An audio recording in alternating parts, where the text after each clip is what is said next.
Comme vous le savez, on a lancé Disney+ il y a bientôt 2 ans avec nos 5 marques historiques, Disney, Pixar, Marvel, Star Wars et National Geographic, qui arrive un petit peu plus tard. Et en mars 2021, on a enrichi cette offre qui était assez familiale avec le lancement de Star, qui est notre 6e monde de divertissement. Star, ça permet des films et des séries un peu plus adultes qu'on regarde quand les enfants sont couchés. Et par exemple, en ce moment, quand les enfants sont couchés, on regarde Pam et Tommy. Pam et Tommy, c'est la série qu'on a lancée début février avec Lily James et Sebastian Stan, qui revient sur l'histoire d'amour de Pamela Anderson et de Tommy Lee dans les années 90. C'est une série qui est accessible au profil 18+. On a un nouvel épisode qui sort tous les mercredis. Si vous êtes passé à côté, je vous propose de découvrir la bande-annonce. Les productions américaines, on en a, et on a aussi beaucoup de productions françaises qui sont en cours de travail, et on voulait faire un focus aujourd'hui pour ce show web. Et c'est Kevin qui va pouvoir vous en dire un petit peu plus.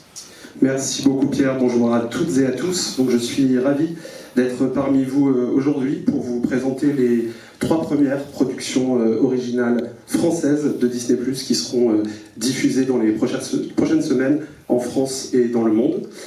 Vous l'aurez compris, chez Disney+, on développe des séries, des contenus pour notre cible familiale, comme Weekend Family ou Parallèle, mais on développe également des séries originales pour notre cible adulte, comme Ousekine, pour continuer le changement de perception de la plateforme qui a commencé avec le lancement de Star et qui s'est poursuivi avec Dopsic, que vous avez pu découvrir en novembre dernier, ou Pam et Tommy plus récemment.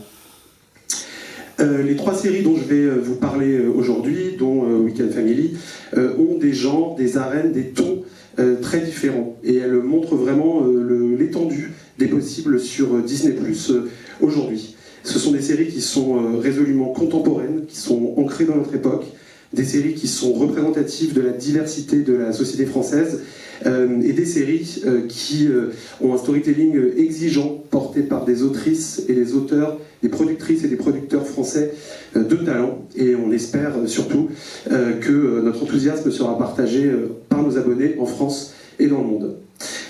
Mais je vais commencer donc par Weekend Family. Weekend Family qui est la première comédie familiale européenne de Disney+, dont les 8 épisodes de 30 minutes seront diffusés tous le 23 février prochain. C'est une série qui a été produite par Elephant, qui a déjà produit la référence dans le genre Fais pas ci, fais pas ça, qui a été co-écrite par Géraldine de Margerie, Nour Ben Salem et Baptiste Filleul, et réalisée par Pef et Sophie Rennes. On y retrouve Éric Judor qui, pour une fois, interprète un père de famille, Fred, père d'une tribu recomposée. Il a 3 ex, il a 3 filles de 3 femmes différentes, et il a autant de raisons de ne pas tomber amoureux, mais il rencontre Emmanuelle, une Canadienne, qui va devoir s'intégrer dans ce joyeux chaos. Donc, comme le disait Fabien tout à l'heure, on a sans doute besoin de rire en ce moment, et c'est vraiment une série qui fait du bien. Je vous propose de regarder tout de suite la bande-annonce. Changement de registre désormais avec Parallèle, qui est la première série fantastique française de Disney+, dont les 6 épisodes de 40 minutes seront lancés le 23 mars prochain, donc pile un mois après Weekend Family. Parallèle raconte l'histoire de 4 adolescents, Sam, Roman, Victor et Bilal, dont les vies vont être totalement bouleversées quand un mystérieux événement les propulse dans des dimensions parallèles. À partir de ce moment-là, ils vont devoir tout faire pour se rejoindre et revenir au point de départ.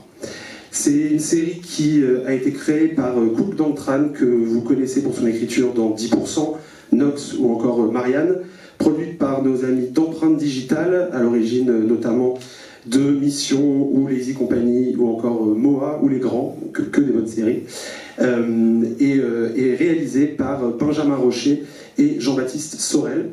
Au casting, on retrouve des têtes connues comme Nedra Ayadi, qui avait été césarisée pour Police, ou encore Guillaume Labbé, qu'on a vu récemment dans Je te promets, mais également Thomas Chomel, que vous avez pu voir dans Clem, ou encore Jules Houplin, Maxime Bergeron, Jacques Pédry, Victoria Hébert, et plein d'autres. Mais je parle déjà trop, et je vais vous proposer plutôt quelques images. Première série originale française à destination de l'ombrelle, donc Star, dont parlait Pierre tout à l'heure. Il nous fallait marquer les esprits et s'emparer d'un sujet pour aussi montrer que Disney+, aujourd'hui sur Disney+, on peut vraiment s'emparer de tous les sujets.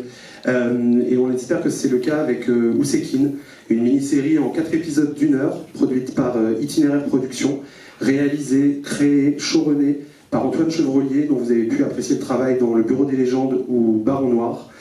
Donc une série qui est très attendue.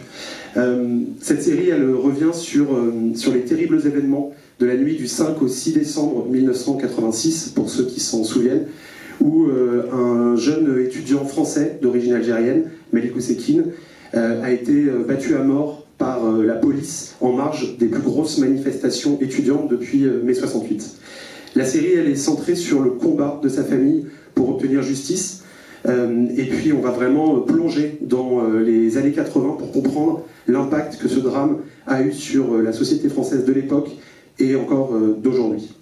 Au casting, on retrouve un casting vraiment exceptionnel. On est très très fiers de cette équipe, puisque vous pouvez voir Yam Abbas, que vous avez pu voir dans Succession, mais également Malek Lamraoui, Toufik Jalab, Nedra Ayadi, Mouna Swalem, Thierry Godard, Laurent Stocker, Olivier Gourmet, Mathieu Lucci et la révélation Saïd El Alami dans le rôle de Malik Oussekine. Donc c'est une série poignante, bouleversante, qu'on proposera très prochainement sur Disney+. Et je vous propose de voir des images, et je précise juste que c'est la première fois que cette fiction est adaptée en France. Évidemment, ce n'est que le début, et beaucoup d'autres sont actuellement à différents stades de développement et de production, et on vous en parlera très prochainement. Je laisse maintenant la parole à Pierre pour Moon Knight. Merci Kevin.